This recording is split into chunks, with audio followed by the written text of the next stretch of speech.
Assalamualaikum warahmatullahi wabarakatuh. Perkenalkan, nama saya Akila Javier Alfarabi, kelas 12H absen 8. Di sini saya akan menjelaskan tentang Orde Reformasi.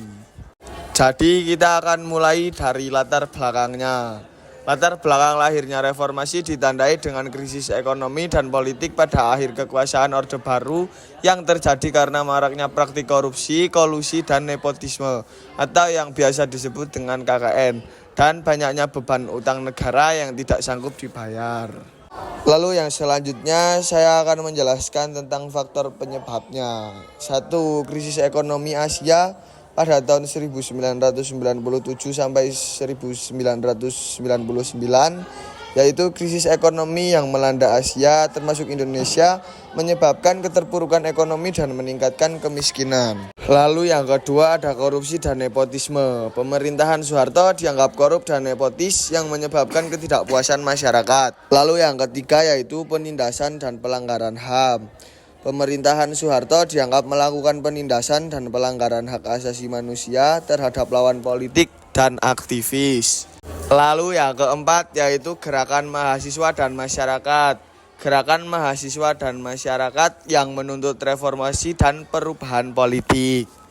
Lalu pada masa Orde Reformasi ada juga terjadi peristiwa penting, yaitu tragedi Trisakti tahun 1998, yaitu pembunuhan mahasiswa Trisakti oleh aparat keamanan yang memicu kemarahan masyarakat.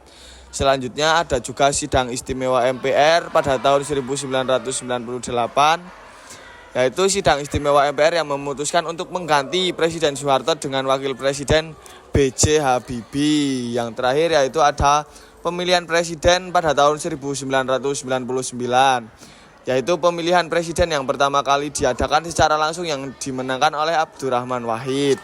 Lalu yang selanjutnya ada dampak positif terjadinya Orde Reformasi, yaitu yang pertama peningkatan transparansi dan akuntabilitas. Pemerintah melakukan upaya meningkatkan transparansi dan akuntabilitas, termasuk dengan memperbaiki sistem pengawasan dan pengendalian.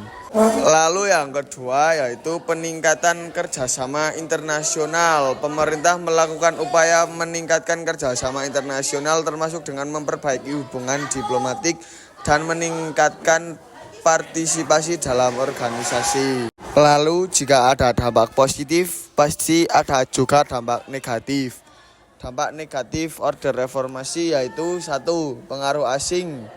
Indonesia masih memiliki pengaruh asing yang kuat seperti pengaruh Amerika Serikat dan Tiongkok yang dapat memperburuk kondisi politik dan ekonomi. Yang kedua yaitu ketergantungan pada impor.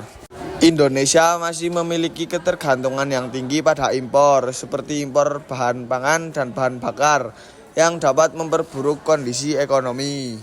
Yang ketiga yaitu pengaruh media sosial. Indonesia masih memiliki pengaruh media sosial yang kuat seperti pengaruh Facebook dan Twitter yang dapat memperburuk kondisi sosial.